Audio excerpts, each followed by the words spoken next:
991 berarti dari orang tua masa dulu berarti. Ya,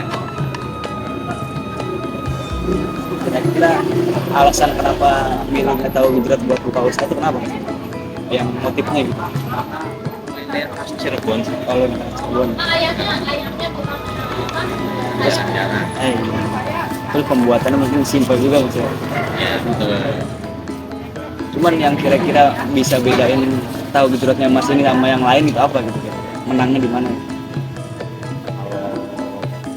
Tahu Gejrot sih paling beda resep kuahnya Oh, doang. udah bisa dikuahnya. Ya. Cukanya itu.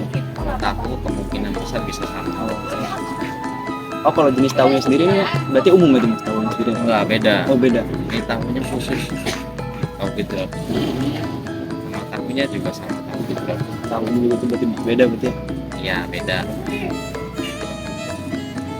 Kalau buat tahunya sendiri ini bikin sendiri atau ngambil di orang lain juga? Dikirim dari pabrik. Oh, dikirim dari pabrik. Berarti nggak kayak tahu Sumedang pakai gitu, beda berarti mas ya? Beda. Kalau ini kan tahu dari aroma juga udah beda. Oh, iya. Yang kedua dari rasa kan ini Iya. tawar. Tawar. Nggak ada rasa sama sekali. Jadi rasanya itu dari bumbunya itu sendiri mas. Ya, dari kuahnya. Biasanya kan ini dari jam 7 sampai jam 5 ya. Kira-kira sering habis duluan jam berapa gitu? Biasanya kalau lagi rame-rame jam 2-an udah habis. Oh, jam 2 udah habis. Itu berarti untuk hari-hari biasanya untuk ramen itu hari-hari biasa atau hari-hari libur weekend itu? Kayaknya weekend sama hari libur. Ini pedasnya Pedas semua nggak? Apa sih? Pedas. Berarti yang pedas juga? Pedas juga. pedas.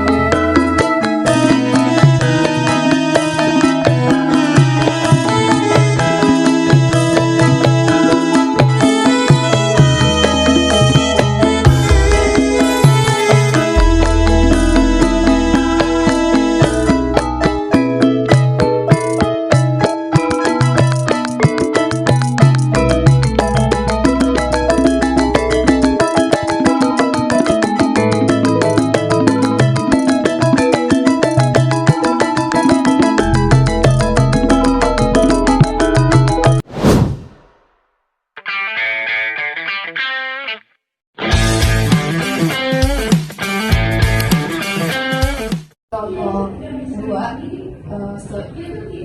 mata kuliah program Cirebon Stanis, kami bertugas mewawancarai mereka sebagai narasumber kami. Dengan saya Siti Azizah, terus ada Azizah. Kami izin mewawancarai bapak. Oke.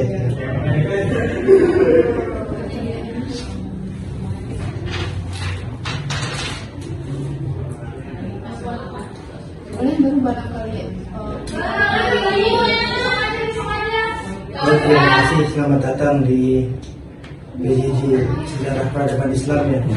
Jadi pusatnya kalau kamu pengen tahu tentang sejarah peradaban Islam, saya Hasbiullah, Ketua Jurusan Sejarah Peradaban Islam Pendidikan Jarak Jauh. Silakan ada yang perlu ditanyakan. pertanyaannya, bagaimana sejarah awal menjadi peradaban perspektif Anda sebagai kakak? Tahu Gejrot? Enak lah. Ya, pada doyan tahu Gejrot nggak? Beneran, udah pernah nyoba? Belum. Kalau mana kamu? Cirebon. Ya, orang Cirebon belum biasa makan ya.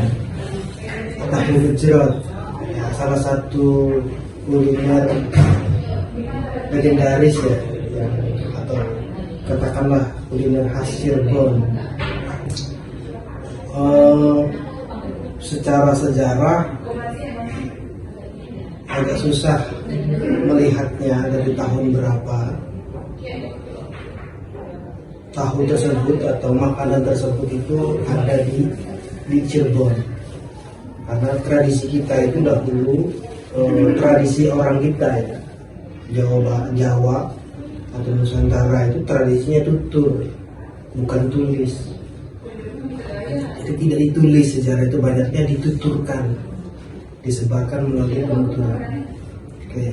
Tapi kalau misalnya saya boleh menerka-nerka, kemungkinannya kuliner tersebut atau tahu gejrot itu ada di Cirebon menjadi satu makanan di Cirebon kurang lebih tahun 50-an atau 1950. Ini kaitannya erat dengan pabrik tahu yang ada di Jati Seeng. Tahu nggak Jati Seeng di mana? Nah, situ Jati Seeng di sana. Dahulu di sana itu banyak sekali pabrik tahu, pabrik pengolahan tahu milik Tionghoa, orang Tionghoa. Nah, karena bahan tahu itu melimpah di sana, kemudian masyarakat sana berkreasi dengan cara membuat olahan tahu menjadi makanan tahu gejrot. Biasanya tahu yang digunakan itu tahu tong, tahu yang di dalamnya itu nggak ada isi, kemudian dicampur dengan air, gula dan lain sebagainya. Lahirlah makanan yang bernama tahu gejrot. Nama gejrot sendiri sebetulnya sederhana dari proses tahunya itu, proses menuangkan air bumbu ke dalam tahunya itu yang biasanya ditaruh di dalam botol dan bunyi gejrot-gejrot, makanya dinamakan dengan tahu gejrot. Ya sama lah dengan tahu mie kocok ya.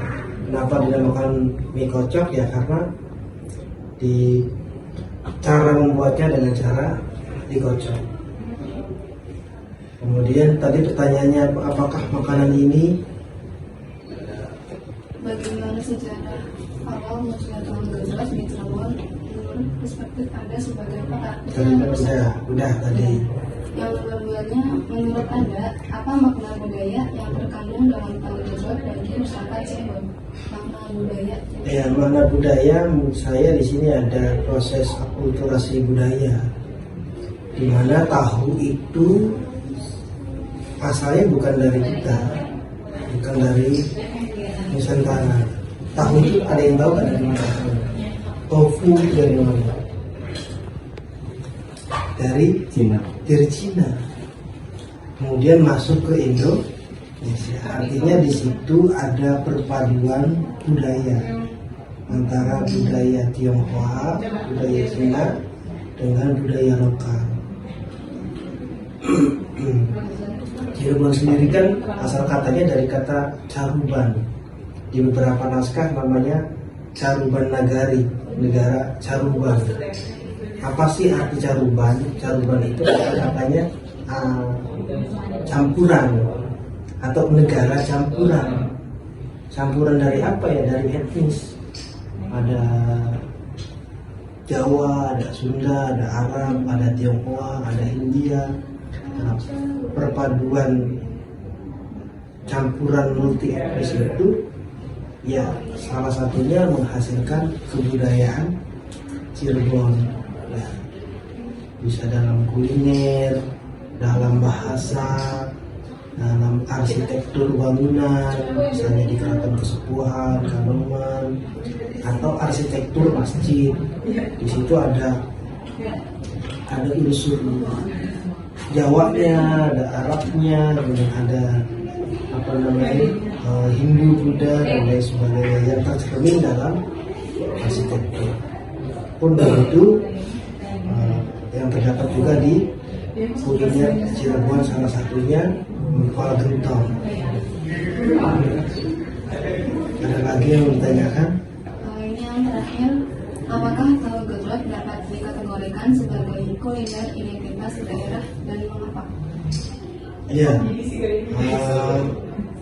menurut saya ya bisa dijadikan sebagai kuliner khas Cirebon dikarenakan yang pertama satu lahirnya di Cirebon, kemudian ada proses akulturasi budayanya antara Tionghoa dengan Cirebon atau Jawa. Cirebon yang menghasilkan satu produk makanan yang bernama tahu gejrot.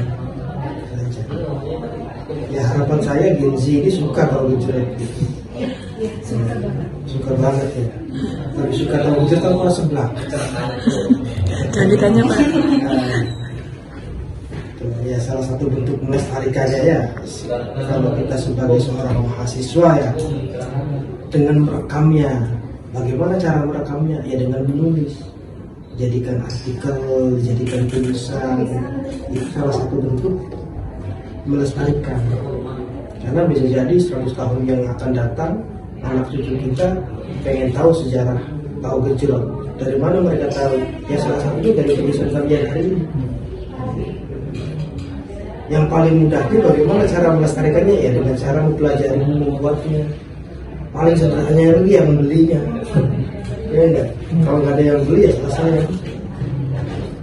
Apalagi sekarang kan sudah dibom dengan kuliner-kuliner luar, dimsum, apalagi itu.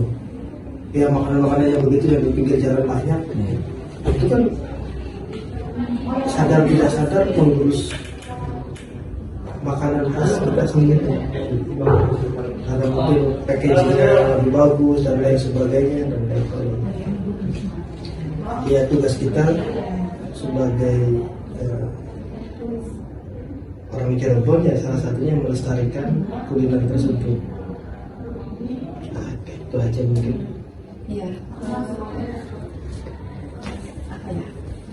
Dan selesai pertanyaannya yang mungkin sebenarnya Indonesia dan segala ilmunya semoga bermanfaat buat kita, buat